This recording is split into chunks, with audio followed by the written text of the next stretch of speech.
How's it going, man? Draplin, you've been able to turn your art style into an entire brand where you have your tour van, you drive around the country. Of course, you solve mysteries, but you also pop up everywhere and set up shop. You've been able to go where a lot of designers have never been able to go before, achieving what it looks like from the outside, true creative freedom. Yeah, I think so. I mean, we are visitors here.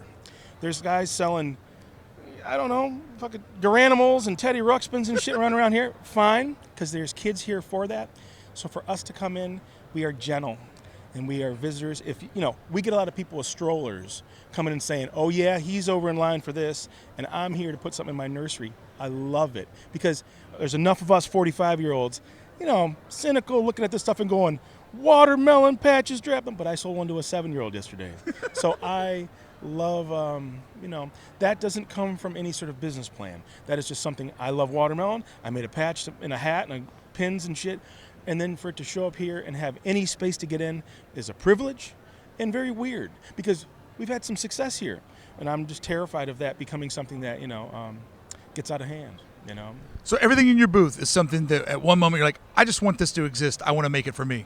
Well, yeah, I think, the main thing is as it starts to take off, you start seeing what does and doesn't sell. But listen, you want to lose your ass in graphic design, make coin purses, okay? It is tough selling wiener dog posters. But I wanted those to exist. Yeah. And the idea that when someone walks up now and says, "Wow, I love wiener dogs too," that I don't make a lot of money on that, but I want that to be out there. Because that's what you see here. You see this weird invention here of like these kids have their own jokes and their own things, and they're making their own shit for themselves. And we can do that for ourselves too. And it's not a business plan with fucking UPC codes. Portland, Oregon. Everything is counted and figured out, and like no one ever sees here. And you guys cut this out of the fucking thing. But I give the kid the book if he doesn't have the money. I don't give a shit. I don't give a shit. Like if I see him digging through this, if she's whipping a cart around, I'll take her money all day long. But if that kid's coming up with a little shirt, I don't give a fuck. That's why we're here too.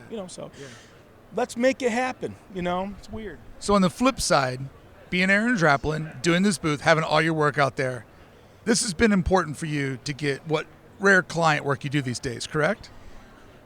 Well, we were just saying to some friends from Little Friends of Printmaking, this is icing on the cake, but it's turning into the cake. And that's terrifying to me because the idea that like I am still that kid that gets a call from someone who needs help for a t-shirt graphic or a something or whatever, and I'm right in that mode. I was working in the room last night, man. It's like that doesn't stop when we're on the road here, but they're starting to kind of clash because we're doing more of these things. And this is fun because it's finite. You're in, you're out. Right. But no one talks about having to lug the shit in and tear the shit down and roll the shit, right? Yeah. So we're trying to just be good about learning this thing. I mean, we've been doing it a lot of years, but we're just going to do it just enough. It's more fun for me to be around DKNGs and never maids and just get to know all these people. That's more fun. And sure, we make a shit whack of money too. So, yeah, we're trying. Aaron, thank you so much for your time. Nice to see you, Mark. All right, cut.